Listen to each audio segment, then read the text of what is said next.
This is absolutely brilliant. So which parts do we have? You from Africa? I'm Africa, and then there's Sabine.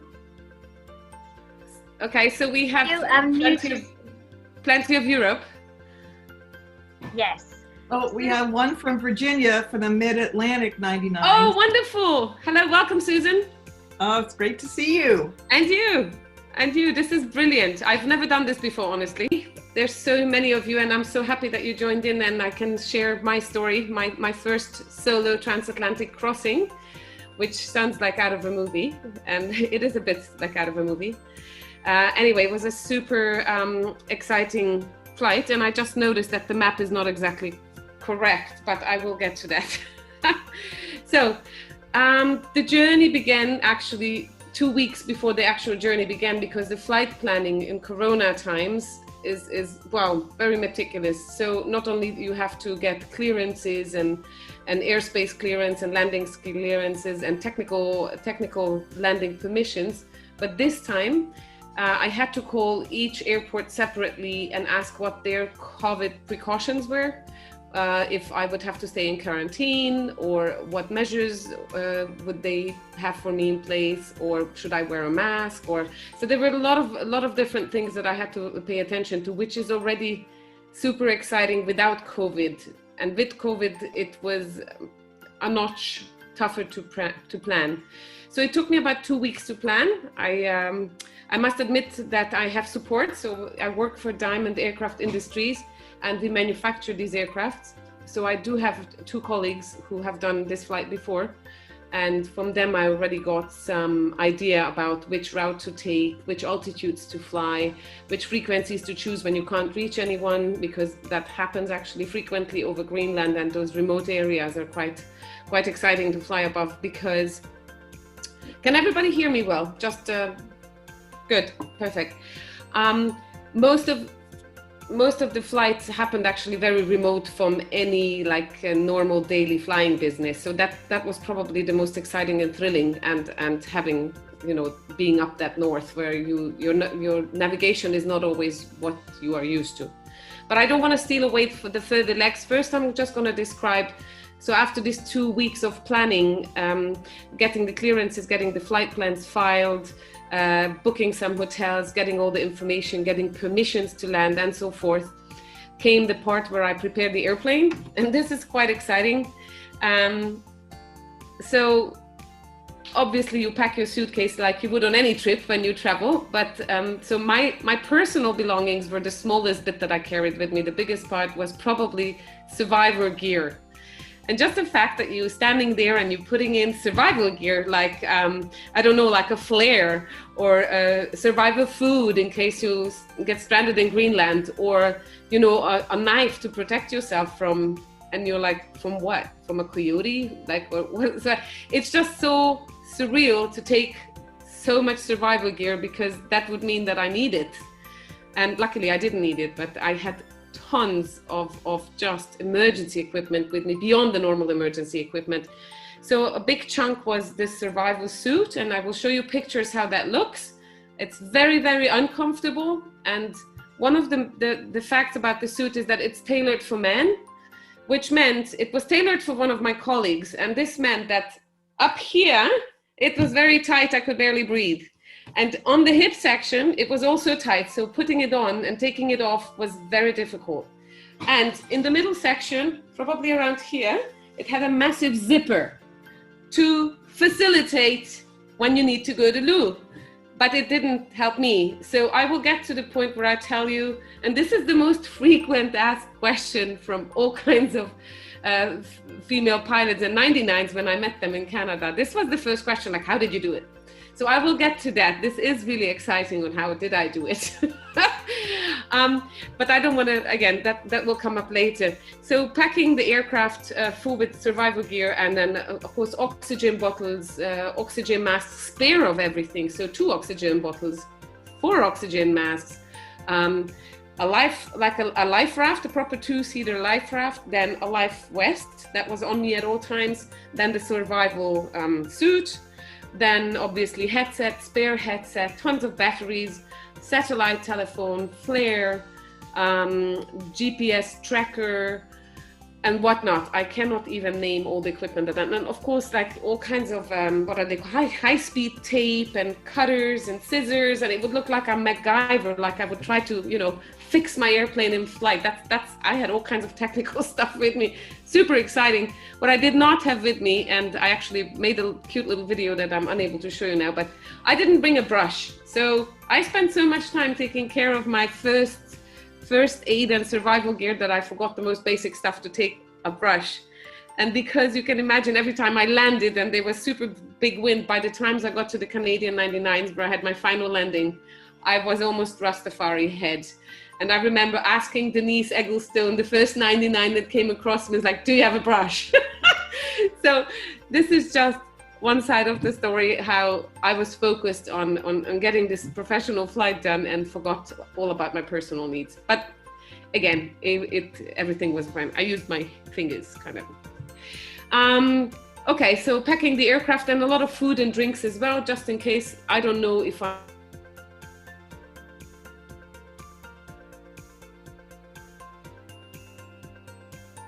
building. So I had tons of muesli and chocolate bars and fish with me and rice crackers and water and lots of water. Again, that looked a bit like the catering part of the airplane. And when you looked in my cockpit, that's how it was. I had my catering section, I had my admitting people with that. I had my survival gear, then of course my flight planning and en route stuff I needed, my clearances, my passport and all that. There was, yeah, quite full on board.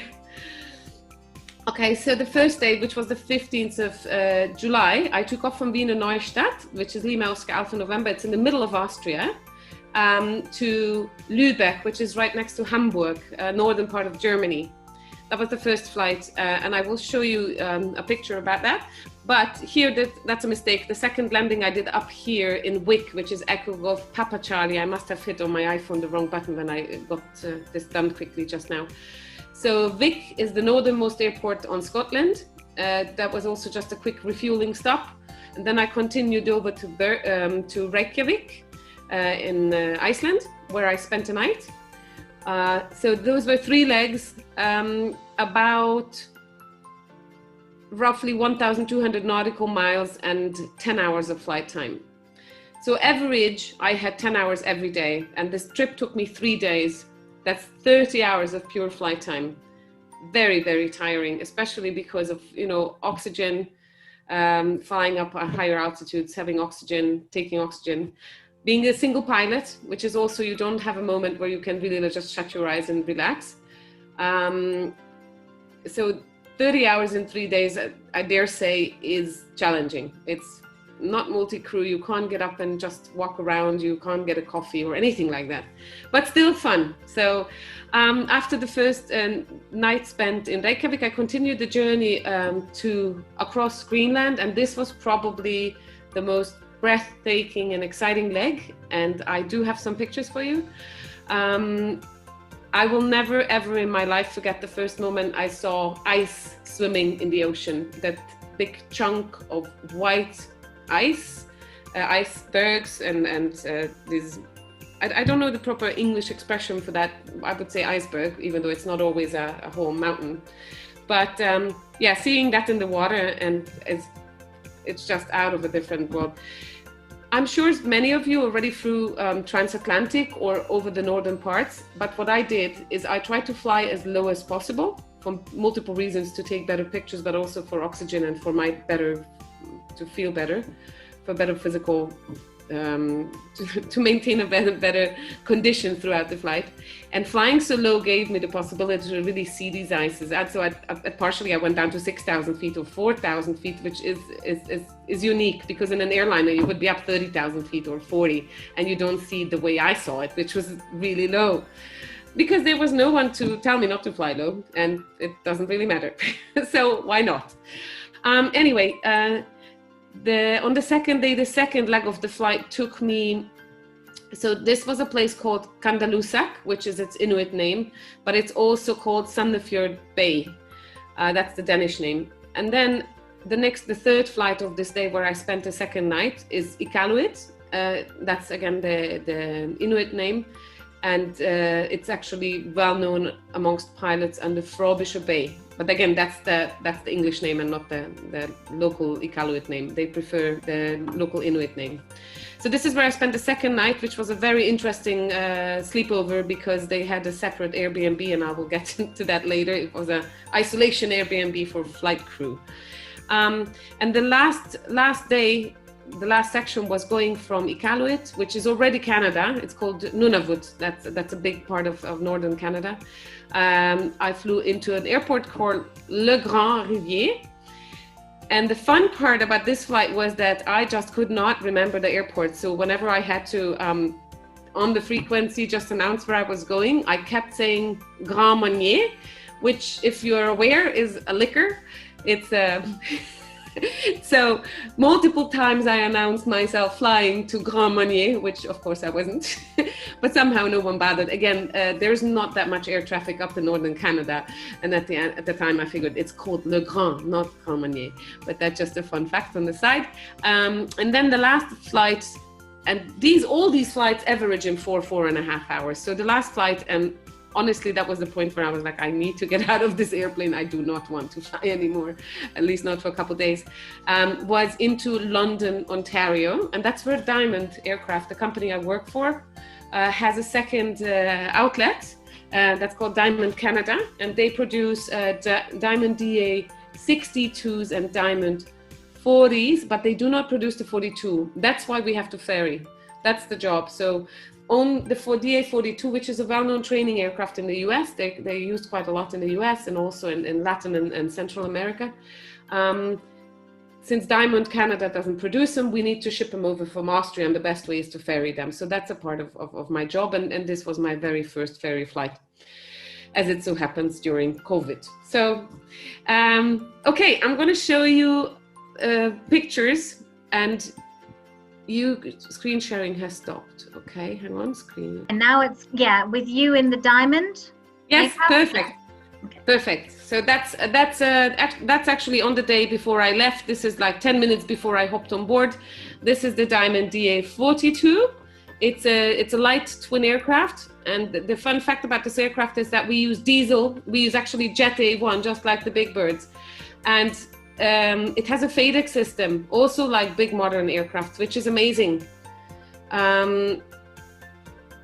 It has TKS, which is anti-IZI system, which makes me picky. That means I'm allowed to fly into no icing conditions. I do have a storm scope. I have an autopilot. I do have a dual Garmin Thousands big screen, which I will show you in other pictures. Anyway, it's a very luxurious, very, very comfy, very modern aircraft. So this is the day I'm leaving. Just in front of, actually these windows you see are my office. That's where I was this morning. Okay, going on to the next picture. I hope I manage. Can you see it now? This sharing doesn't work, but you see the second picture now, right? Yes, yeah. So again, it's just another perspective of the airplane. I wanted to emphasize how pretty the winglets are, because I'm a big fan of winglets, for they're very useful in reducing my fuel burn and just increasing my range for aerodynamical reasons. You might be aware. Anyway, this is just another shot of the aircraft, and I'm going to give you a third picture, which shows. Okay, new share. You should be able to see now. Okay, hold on, it's coming. Yeah, you should see a Garmin 1000 map mode, so with this picture, I'm just trying to show you how the flight plan, how a regular flight plan looks like. This is me departing from Austria, flying up to Lübeck, my first refueling stop. This is the right-hand side of my screen. It's an average Garmin 1000 screen, if you're familiar with Garmin 1000. It's very, very sophisticated. So that's that. Next picture. Okay, so as I mentioned to you before, this was the most frequently asked questions. Hang on, it seems like someone wants to join. How do I get that more? Just go to participants. Yeah. The arrow, and then add them. Yeah, it says everyone. Okay, it seems to work. My husband works for Diamond, reseller here in Virginia, so he'll. Okay, it was a comment from Susan. Okay, now I get it. Super. That's good to know. Okay. So how do I close this? Okay, so the most frequently asked question about this whole trip was a bit intimate one, but it's not that intimate not to be able to share with fellow female pilots, because let's face it, we only to Lou, and I can't say that I need to pee more or less than my male colleagues, because I don't have the, you know, I'm single piloting, so I don't know if they pee more or less.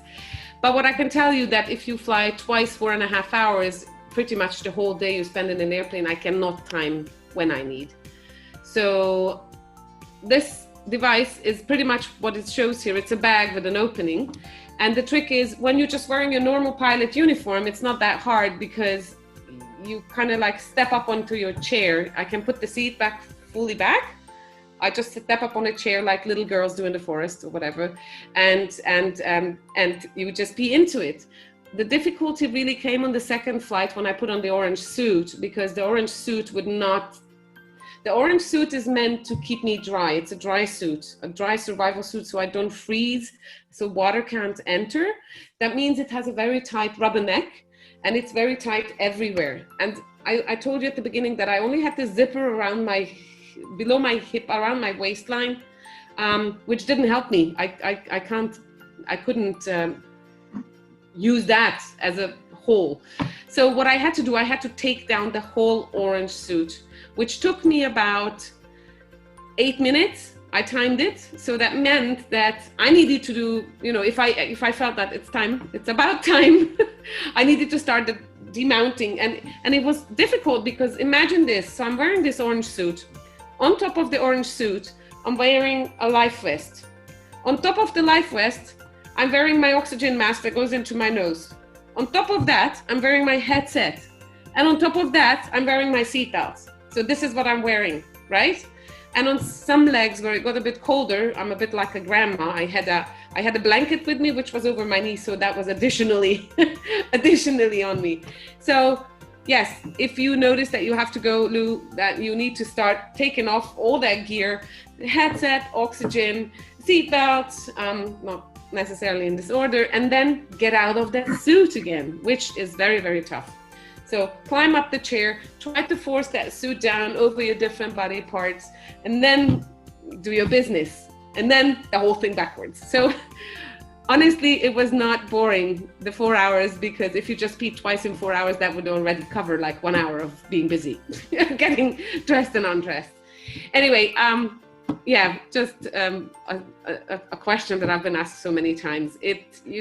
One gets used to it. I'm not saying it's my favorite bit of the flight, but it feels good to have the possibility to go whenever you want, because flying on a final where you are scared to sneeze because you are just, you know, you need to run to the toilet, you don't even have the guarantee that you go right away. Sometimes you land, you are taken to a remote position with your small little aircraft.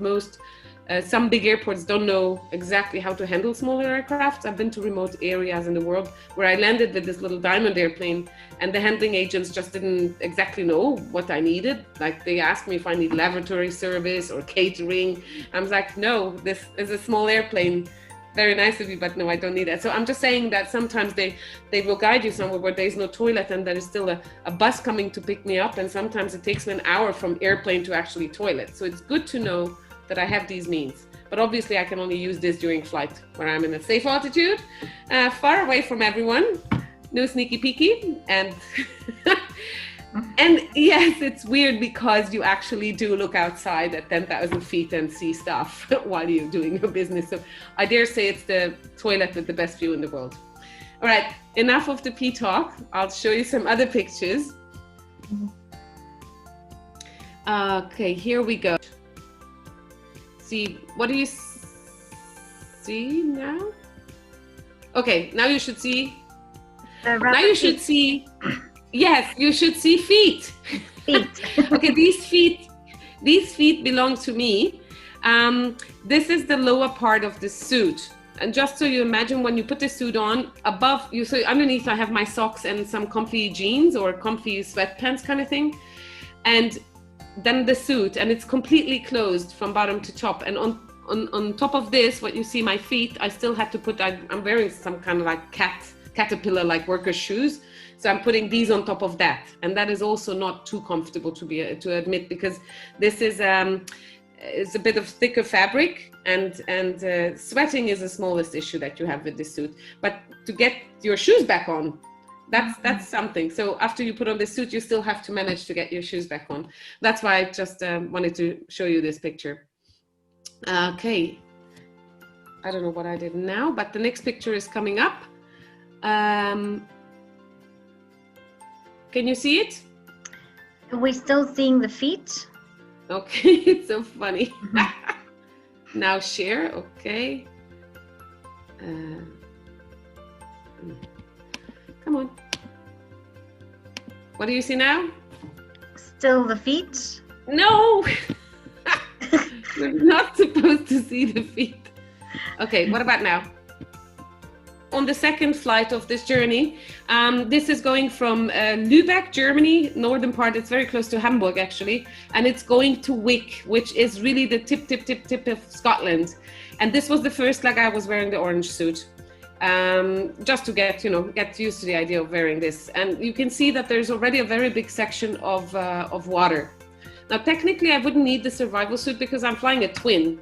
Not only are the engines extremely safe, but I have two, so even if I would lose one, I easily can still reach land. Nonetheless, to put on the suit is still a good idea. For me, it was actually a good idea to get used to the moving in it and what limitations I have now with the suit. So that was leg number 2. Arrived in Scotland on a slightly rainy afternoon. I guess it's just Scottish weather. It's a Scottish summer. People were super friendly. There were 3 people or 4. They were one family. And they were running this FBO, so it was mom and son, and I don't know, husband or boyfriend, but it was really nice. So as you would expect, you would get tea or coffee and some biscuits and some nice smiles and very, very friendly people. It's super remote. There were some sheeps around the runway and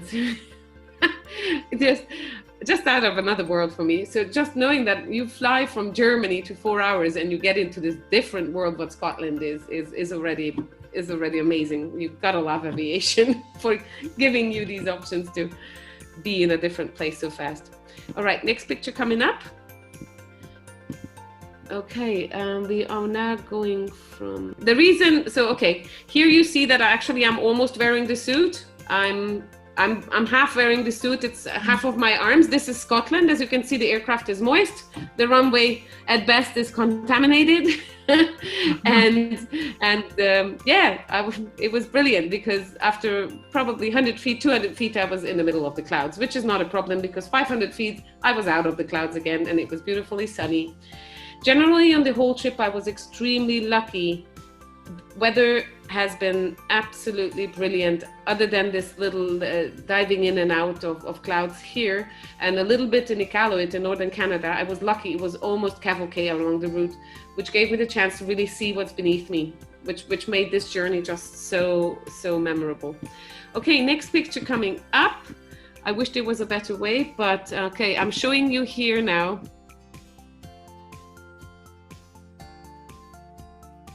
Gone. Yes, okay, so you see what I want you to see. That's brilliant. I'm wearing, so you see the oxygen mask, you see the life raft, you see this the survival suit. This is it. This is it. This is how you're supposed to feel comfortable for 8-9 hours a day. But I still saying you don't mind because it's just so thrilling and unique, the whole journey, the whole adventure, that it's worth it, even though you have to wear all this gear. Okay, and now I'm going to dig for some beautiful pictures of the landscape, which resume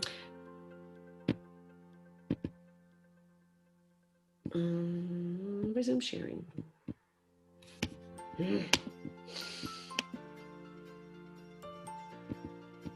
So what do you see now?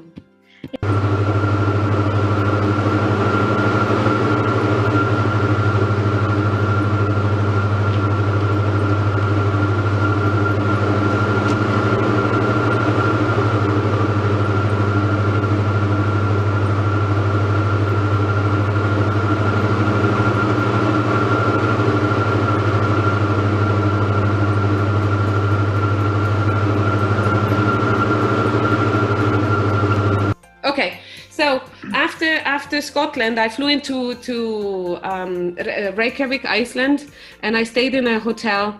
And I don't know if any of you have been traveling throughout the last couple months. So the only difference in hotels is that when you get to the desk, obviously you get your hand sanitizer and they ask you to keep the distance.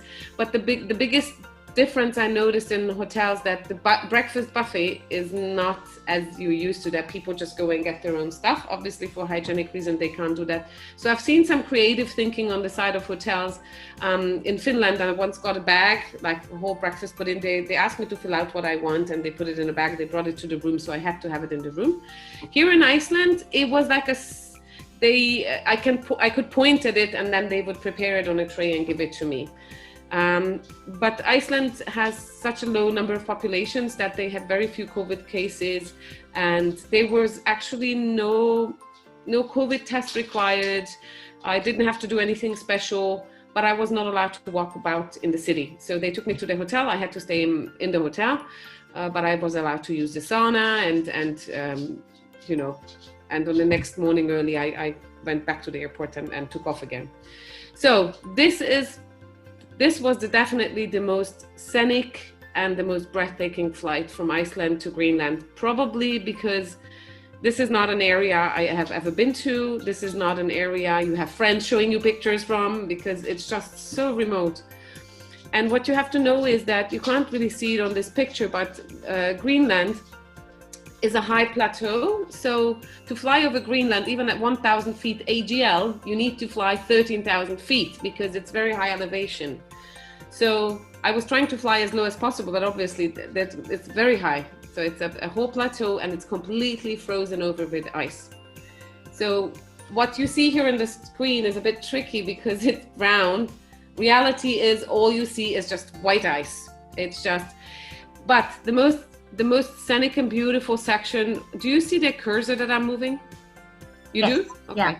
So when I reached this area, when I actually started flying over Greenland, at the very beginning, I saw the first ice blocks and the first glaciers and the first lakes in the ice. So I will show you the pictures back, though you see what I'm talking about, but it doesn't give back just the moment where you're like, wow, oh my God, this is just something. And I remember grabbing the satellite phone. I have a satellite phone and the company pays for it. It's a monthly like program. So I knew I can use the minutes. It doesn't matter. It doesn't make it any more expensive for my company. So I called my daughter. She's 21, Luna. Some of the 99s, met her. She's been on a couple of the 99s meetings. And I called my husband because I wanted to share the moment with them. I was like, you won't believe what I'm seeing just now. This is just so amazing. And it is, I never thought I'd say this, but this is really like the expression breathtaking must come from this moment, what I felt, because it was really like you know, just gasping for air because you're so stunned. And you feel so little when you're flying up here. You feel so like such a molecule, how big and beautiful the world is. And what also I remember is that thinking how clean everything was. There's not many humans who ever been here, so there's no trash and there's no build-up areas, and not like I would see the trash obviously from my altitude, but still it just gave you this feeling of purity, of cleanliness. And you know, when you hear the media about global warming and the melting ice and this and that, I must admit that in this very moment flying over here, I saw what I thought looked still clean and intact, but I'm no professional on this topic.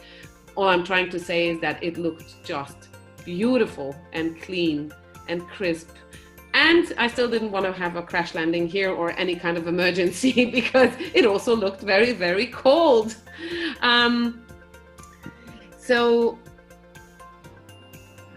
I flew about 2.5 hours just over the white surface, so there was not much to see. But one picture that I took for you into this presentation, share. You can see this now? Yes. Yeah. Okay. So this is one of those lakes that you fly over. They're all over the place over Greenland. I'm not sure exactly why the water is melted here. I should look or I should read into it like, oh, what, probably it's somehow warmer there, but they look amazing in color. So you're flying over this white as far as your eyes can see, and then you see these beautiful blue lakes in the middle of Greenland's high plateau. Unfortunately, I don't know if it's sweet water, salt water. I don't know much about it, but it's definitely beautiful. Reminded me of the Caribbean, except for the surrounding ice.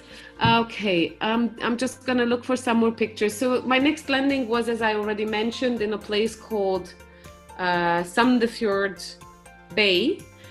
The airport was purely built for transatlantic crossers, and back in the day, I remember speaking to some of the Air Canada captain ladies. They told me that this is an en route alternate they use. But the approach into the airport itself is not an easy one, because it's in a fjord. That means it's high terrain, it's surrounded by high terrain, and the visibility is usually very low.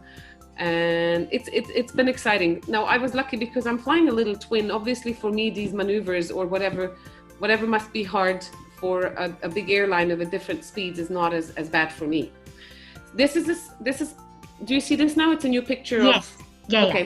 Yeah. These are the fjords after I landed in Kandalusak, because that's the Iqaluit name, and I think it would be just fair and correct for the Inuit to use the original name of the place, which is Kandalusak. So flying out of Kandalusak, here I took this screenshot from my Garmin 1000 because this shows exactly what the terrain is underneath you, and the airport was in one of these fjords. So it's surrounded by high terrain, and you have to kind of find your way into these valleys. Luckily, obviously, if you are IFR equipped and you're flying on IFR flight plan, you get taken down, and it's a beautiful long runway. But again, it was amazing, the approach into this place, and I'm going to show you some pictures about this section of Greenland. This is my second leg of the second day, and the next step is already arriving in northern Canada. So bear with me.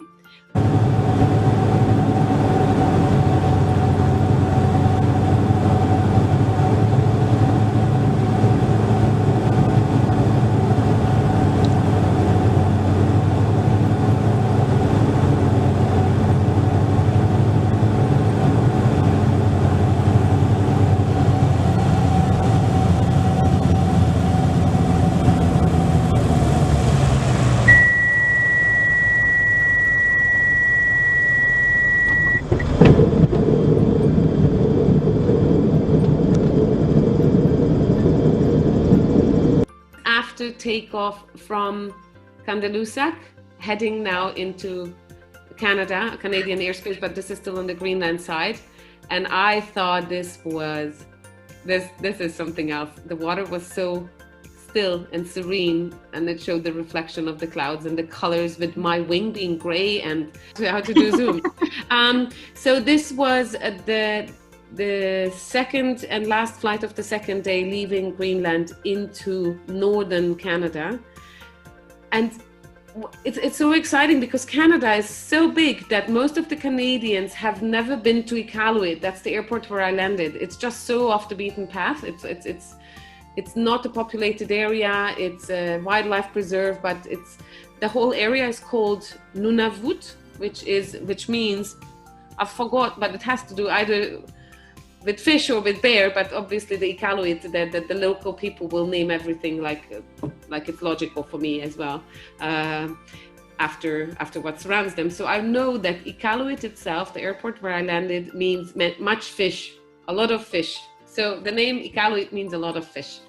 So landing in Iqaluit was my first ever step onto Canadian terrain. I've never been in Canada before, not as a tourist and not as in any function in my life. And the personnel was all locals and 2 university students who study aviation business. So what they do, they have this option to go and work in an FBO and help refuel aircraft and help with their flight plans and everything that has to do with your ground staying, maintaining your aircraft and marshalling you into your position, and supporting you throughout your whole stay. And it was brilliant because these guys were, two of them were from Toronto, studying aviation business, working on their PPL, becoming pilots, and this was a real good hands-on job. But they also told me that it's so remote that it's even for them, it's unique to be up there because it's just so far away from everything. And this whole Iqaluit, this is the capital of Nunavut. It's tiny. It's a couple hundred houses, and there's not many roads.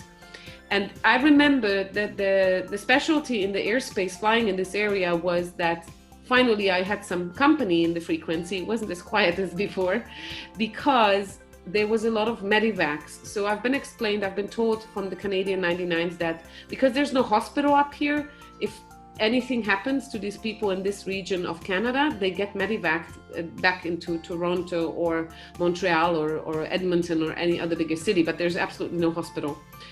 And one of the questions that also one of the Canadian 99s asked me is, why did I fly so northbound? If you remember the first picture that I showed you, the image of the trip, for those who joined later, also might be exciting. If you look at it, okay, so here is north, up here is north, right? So you can see that I'm taking quite a steep northerly turn. I could have actually flown from here down to the southern tip of Greenland and then to my destination. And many people ask, why would you fly that? That's even more north than your Great Circle track, which is the shortest way, right?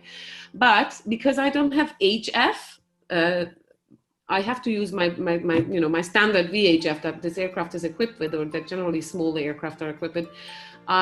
I would have been without radio coverage for most of the flight, and that is just something you don't want to do for safety reasons. So that's why my colleagues, when we were planning this flight for me, they advised me to use this because it's just you almost have radio coverage for the whole time, which is a safety aspect. Imagine yourself alone in a little twin in the middle of nowhere above ice, and then losing comms or losing an engine or having any kind of technical difficulties. I bet you're happy if you have someone to talk to. Are in northern Canada, and on this trip I saw something very, very special that stayed with me, and I'm going to share it with you. So can you see it, Ivana? Yes, can. Okay, so what you see, this is a picture that I took between the engine nacelle and just looking down the window sideways. You probably will recognize lots and lots of ice, what would you call them? Ice fields or ice blocks? Ice blocks. Ice pallets. I really can't say. They're massive. So here I was flying around 9,000 feet, so quite high, but that was only to make sure that I have good radio. And it's weird. So you look in and you see this shape. It goes in a wave form. You see this ice drifting, which will tell you probably, for someone who is knowledgeable about not geographics, but I don't know which section of science that is, what stream must lie in the water, under the water. I'm sure they're like the Gulf Stream and these kind of different streams, and they made funny and very interesting shapes of this ice drifting. So I had these very, very interesting shapes that were formed, almost like a carpet that got pushed together, like ruffled. It was super, super exciting to see this. I can't explain the phenomena, and I swore to myself I'm going to Google anything or find about scientifically what's going on with these ice pieces. How are they pushed from underneath the streams? So this was something that I remember from this leg being, monumental.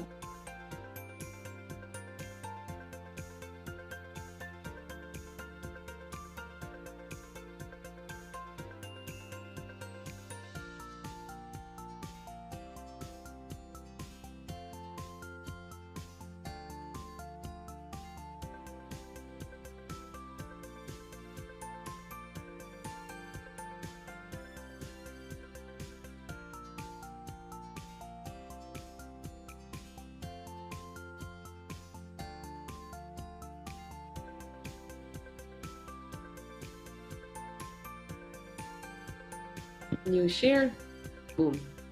This one, And this is very special to me, this picture, because it's from Canada, from Nunavut, down here where the ice bear is. This is the name of that territory, that Canadian territory, which is a big chunk of Canada. And this, what you see, is the local language. I'm just going to say Inuit because I don't know the very professional name of it, but it's a part of Inuit. And it reminded me very much of Ethiopian. I don't know, you've seen those, and the 99s from Africa. If you've seen Ethiopian writing, I think this looks a lot like Ethiopian.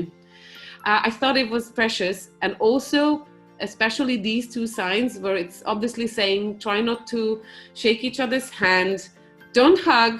And this third picture I find the most cute because I think it says, don't kiss babies, or I'm not sure what it's trying to say, but obviously it must be elderly, that, you know, don't canoodle, don't kiss, or, you know, stay away from close physical contact. But I thought this picture was with this little cute baby, and even their hair, how they really show this picture for local people, and the pictogram is matched to their heritage and who they are. I thought I really, really love this.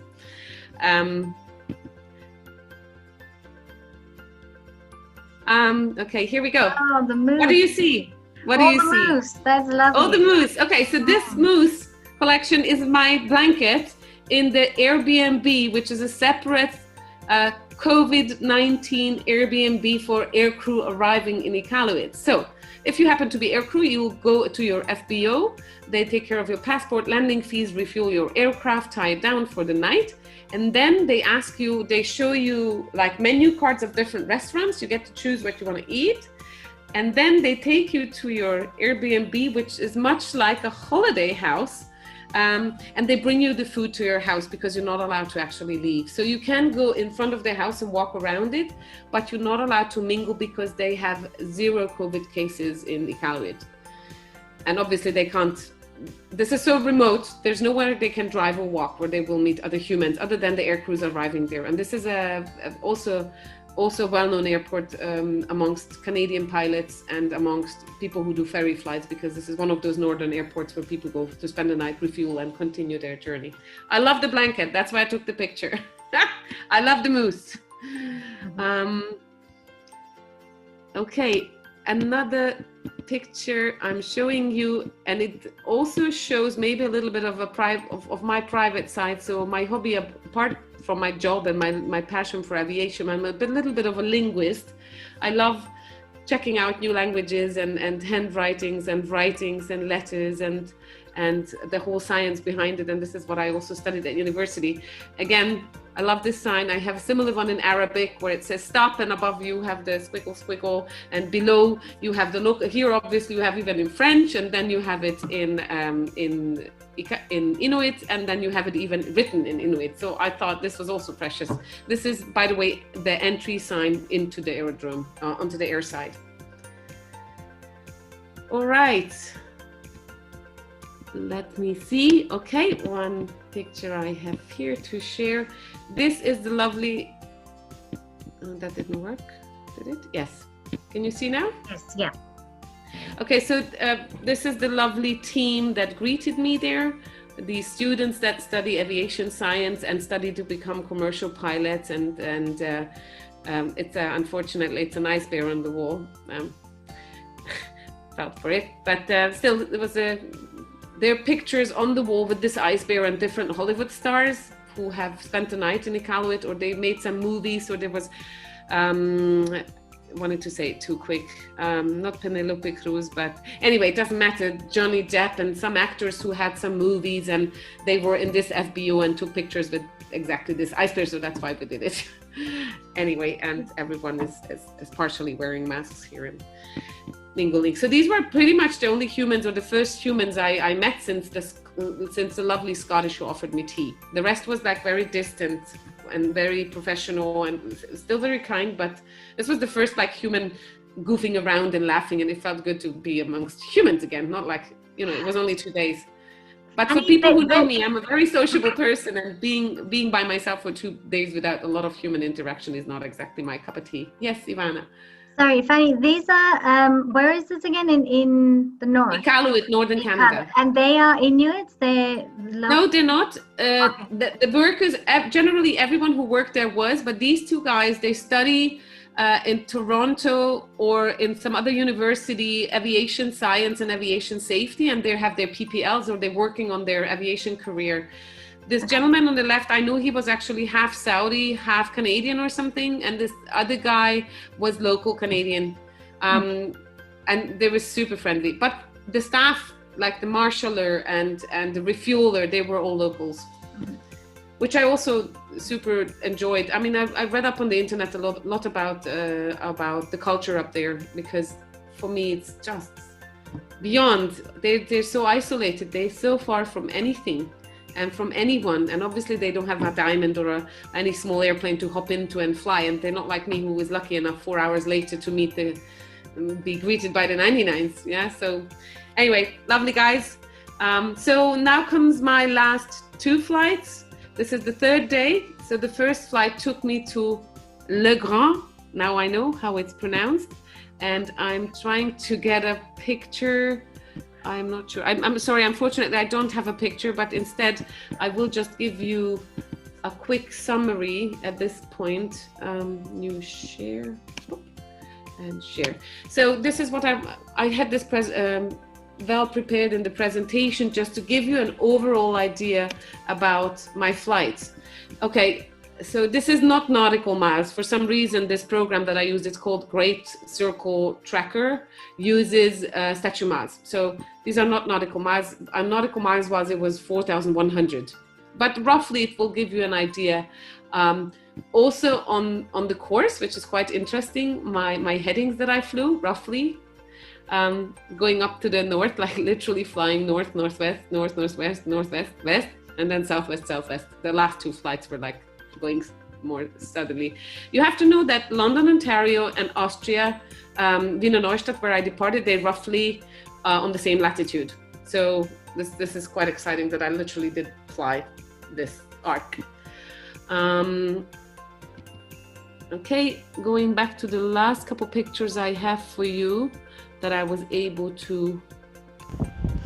Hello to everybody. So this is my last leg of a very, very long 3 days, coming all the way from Wiener Neustadt to London, Ontario, and Canada, via Germany, Scotland, Iceland, Greenland, and Nunavut in North Canada, and finally we're now in Le Grand, and next station is London, Ontario. So, whew, what shall I say? Many long flights and the final flight to come. Thank you for sticking with me.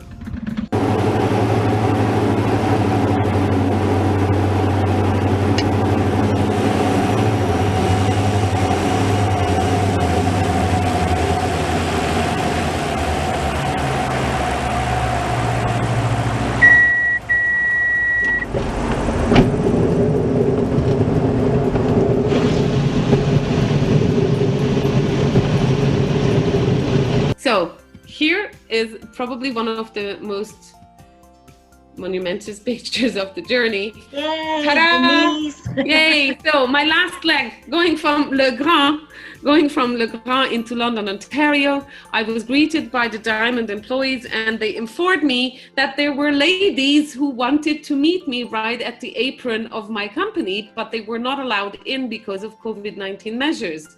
And they have been sent to the adjacent Katana Cafe. And the fun fact about the Katana Cafe is, which is the restaurant for the employees, that we have the same Katana Cafe in Wiener Neustadt in Austria. So it's funny because they have parallels. Obviously, same company, so they have the same named restaurant. Katana is one of the first airplanes Diamond ever produced. It's named after the Japanese sword, that's a katana, but it's actually a two-seater, 100 horsepower Rotax engine trainer little airplane. We don't produce them anymore in Wiener Neustadt, but Canada still has some. Anyway, so I'll give you a couple more pictures, and then I think I've shared all my stories. But then I'm happy to, if you have any questions about the trip, I'm happy to answer those. And I'll show you just one or two more pictures of the 99. So when Denise took me to her house. She lives close to Toronto. I bought my flight ticket back to Austria for the next day in the evening, because flights going transatlantic backwards to Europe, they usually go in the evening hours. Do you have the pictures now? We are standing with masks, okay? So these are the Canadian 99s, and plus a very dear friend of mine from Dubai. I got this, sorry, I'm wearing the same dress here. And I got this pin. I'm still proudly wearing it. I actually washed the dress with the pin on it. I also still have my Malawi armband. I took a couple showers with me, so now I take it off sometimes, but I do wear it. And fun fact for everyone watching here, if you go to YouTube and enter DA62 Diamond Business, these words, you'll find a little commercial video where I'm the pilot. But the fun is, you see my hand adding power on takeoff, and you see the Malawi bracelet, which is so cool. I really loved it. That I'm all professional with stripes and professional pilot, and then you see how I'm pushing in. Bracelet. The sleeve goes up and my Malawi bracelet comes out under my pilot shirt. So yay Malawi. There were so many fun moments with the Canadian ladies. Again, they just made me feel welcome. It didn't feel like I just traveled 30 hours across the Atlantic and I'm on a complete different continent. Obviously, the love and the passion for flying and being female, all this connects us, and I felt like instantly within family. This is what I love so much about us being the 99s, this connection that you have with people. And even if you saw someone just once a year or every second year, it's the sisterhood. I think sisterhood is a good word. This connection that you feel, that you know that they love the same thing, you can support each other and your family around the globe. I remember I once flew into Bahrain for another air show. I lived in Dubai at the time, and I flew into Bahrain, and I remember the vice governor of the Arabic section was Wa'ad, for those of you who maybe know her. Yeah, she was the same. She's like, oh sister, you're not staying in a hotel, you're coming to my house. I'm not gonna let you stay in some hotel. So she took me to her house, and obviously her son would pick me up from the airport, and they would make me also feel very welcome. And that's just something very, very rare. So I'll give you 2 more pictures, and then I'm done with my little presentation that unfortunately was not as planned, but I hope I could make up with that. It's another picture as we sit. So Denise organized, I landed on Friday afternoon and I was completely exhausted. So we didn't have a big gathering of the 99s that evening because I was just wiped. So there was time difference, was 6 hours time difference. Obviously I was really, really exhausted. So we had a small little dinner, and the next day she organized a brunch, and so the girls came floating in from here and there, which was so lovely. And we would sit together and chit chat and exchange, especially focusing on COVID stories. Like, do you know anyone who lost their jobs? What's going on with Air Canada, and so forth. It was good to comfort each other that way, to know that this hits everyone, like this plague taking our jobs, especially aviation, is always so sensitive and so vulnerable when any economic or medical or any virus or crisis around the world will always hit aviation.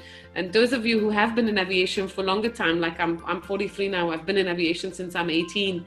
This is like the third big crisis. I'm like, why always aviation? Geez, not like I wish it for someone else, but anyway, I hope I could cheer up some of you and give you a good idea or a perspective and a little insight into my transatlantic adventure. And if you do have any questions, I'm happy to answer. There will be some videos that I will post. I connect to Ivana, maybe she can then spread it through her media like Instagram and Facebook, some approaches that I couldn't show you and share with you today. But I'm super happy that there was an interest in the story. And yeah, I hope you enjoyed it. And now I need to drink a sip of water. Thank you very much for that. Thank you so much. You're welcome. Just don't turn off the picture. You turned off the picture, sorry. The last one. Okay, putting back the last one. I just wanted to explain to those. Just a sec, I'll put it back on. Yeah. Yes. Some of you will remember Judy Cameron. She's the one who's behind the lady in the pink on the left. Yes. She came to Malawi. For those of you on the talk who don't know or who haven't met Judy, she was one of the first pilots in Canada to fly for Air Canada, and she represents Barbie doll. So yes, she brought Barbie to Africa for us to take with us when we do our STEM talks. But that's Judy Cameron, just to point out, you know, that little thing about her. One of the first female pilots for Air Canada. That is true. I remember her telling, but since I put the picture back, I can tell you some more fun facts. So the lady in the middle in the candy shirt, she is the president of the Canadian 99s. Okay. I don't recall her name, but she was lovely, and she made also a little interview that she puts on the 99's YouTube video. There is a YouTube channel. They're building it up now, adding videos to it. It's supposed to be, you know, a bit more involvement with social media, because I think we could do more, we could do better. So she had a little interview with me. The lady in the front, she is the mommy of this beautiful girl, and she does her PhD and just got her PPL a couple weeks ago. And she's also a captain for Air Canada, and her husband is a NASA astronaut, or not NASA, or I think a Canadian astronaut, but astronaut nonetheless. That's Denise Egglestone, our lovely host, flight instructor, pilot, ATC controller, her daughter, the husband, and the son, all pilots. Amazing family. Janet Chesterfield, she owns her own 172, I believe, and she flies off PP Island or PV Island or something in Canada. So for her, flying is essential to her daily life. She's a real estate agent, and she's a veterinarian. She was also with us in Africa, Ivana, if you remember. Yes, Loreen. Yeah, so actually on this picture, quite 6 of us were in Africa. Yes. 6 of us were in Africa, yeah. So it was absolutely lovely to have these ladies to greet me. Very thankful. Thank you. You can stop sharing now, and all those who want to ask questions, please go ahead and just one question. So when you were landing and meeting your ground crew, were they surprised to see a female pilot? Was it a problem? And okay, wait, what are you gonna do with her? She needs to find a hotel. Is she gonna be okay by herself, or was it just a normal thing to see a female pilot and her as a single pilot just across? Surprising enough, it wasn't. I didn't get the reactions that sometimes I get, and I'm not sure if it's because it was northern countries, or obviously they're always surprised when they see single piloting airplanes, because they're not used to the fact that there's only one pilot coming out of any airplane. But the fact of me being a woman wasn't super surprised or special. I had worse reactions. I mean, when I say worse reaction, obviously I mean something along the lines of more surprised faces. These guys were just, usually it was male ground stuff. They were super friendly, but they didn't make me feel like, oh, like, who are you? What are you doing? No, I did. It was not seen as super special. Have any sleep at all? You will laugh. You will laugh, Ivana, but being a mom of 2 kids, I can sleep anywhere at any time in any position. So I did get sleep. I did get sleep of a bit less than would have been necessary for full recovery. But I think I had good night sleeps, 8 hours for sure in the first night in Iceland. Also because in Iceland they have this blockout window thing. They have the blockout curtains, because the sun doesn't really set during summer for them. So yeah, I'm blessed with the rest, a good sleep. But I remember when at Denise's house I had the longest sleep. Like that was the moment when we were having conversations with Denise and her husband, and with the mid-sentence my eyes would just drop. Like, I'm sure you've all been there, where you're like in the middle of a conversation, it's like, shit, how long were my eyes closed now? Was it just a second? Did they notice? Ask for questions or comments. Was there anything that you wish you had with you that you didn't take besides a brush? Good that you paid attention. what else would I have taken? Yes, I took with me some little presents from Austria, which were Mozart's balls. Some of you might have had them before. They're just chocolate balls. They're very typical for Austria. I now regret not taking more kind of like memorabilia or candy or little presents.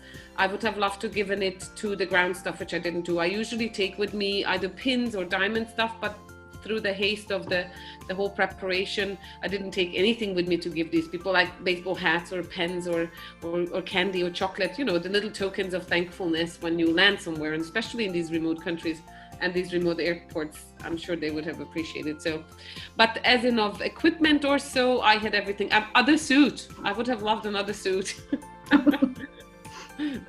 So when is your next flight? How many ferry pilots does Diamond have, and how often do you actually deliver aircraft?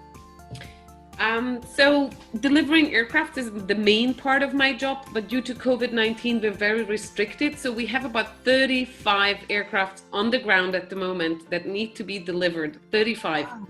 We are 3 pilots. Worldwide, Diamond has 3 pilots for ferrying. We have 35 aircrafts waiting. Out of those 35, we have currently 12 aircrafts going to Thailand. So I'm supposed to take off to Thailand on Monday, but the trip has been canceled. Actually, it's been postponed because Thailand, on the trip to Thailand, we would have to stop in the UAE, in Pakistan, in Egypt. Well, that's the wrong sequence, but anyway, Bangladesh or India, and then Thailand. And almost all of these countries do require us to either have a 48-hour COVID test, which we can't do because we're already en route, so I can't get a COVID test while I'm flying, or they require us to have 14 days quarantine. So we calculated if everything goes wrong, which possibly happens in these countries, they're sometimes a bit difficult with procedures and so on.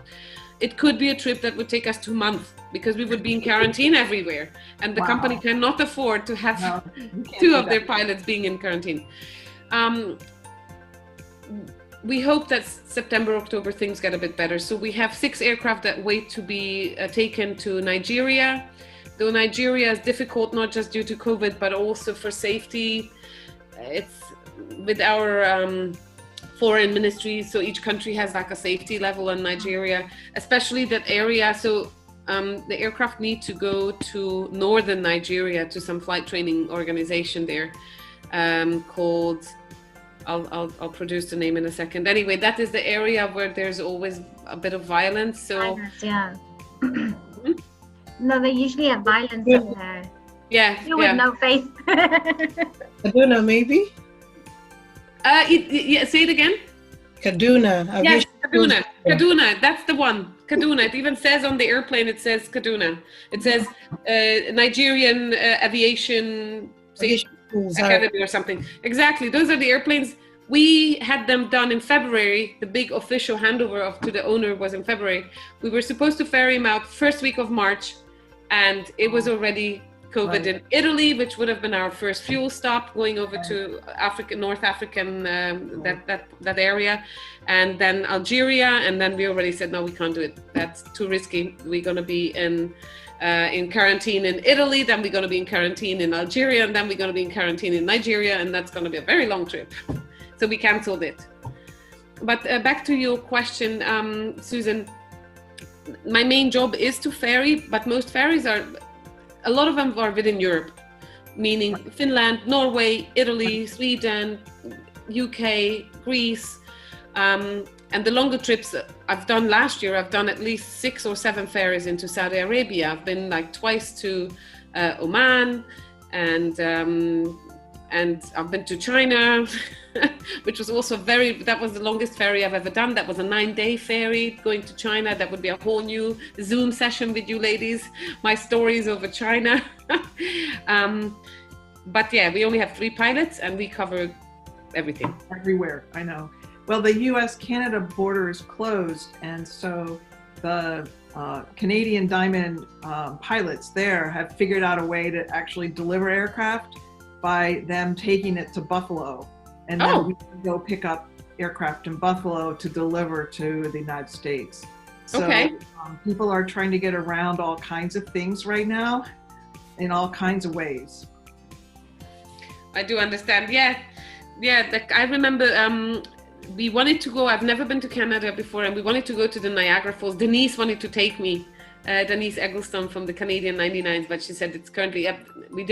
First of all, we didn't have the time, and we also wanted to limit any travel if we didn't have to. And I said, next time I'll come to Canada, probably more than one time.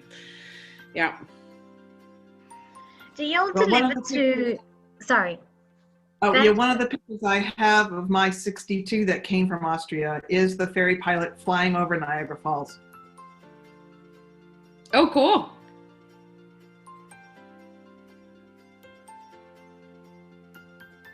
Are you there? Hello?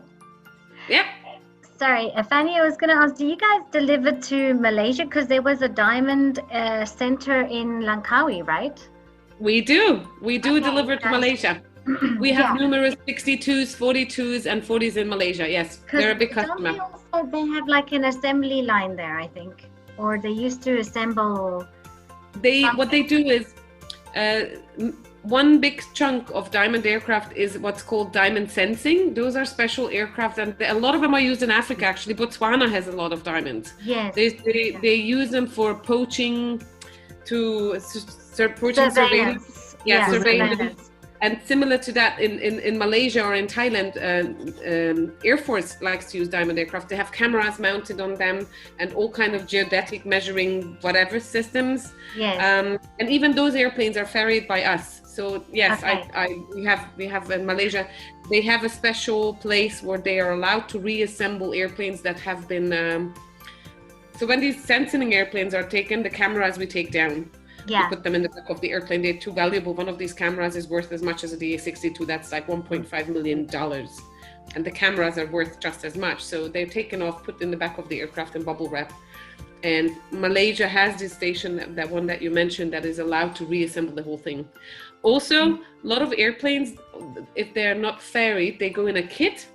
Yes. So they have shipping containers, but then we need specialists who are able to reassemble the Diamond aircraft wherever. So that Malaysian place you mentioned, that's a big one. That's a big organization who does that.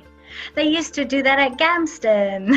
Yeah, they did. They did. Gamston is still our biggest commercial customer. Not Gamston, but DA. DA.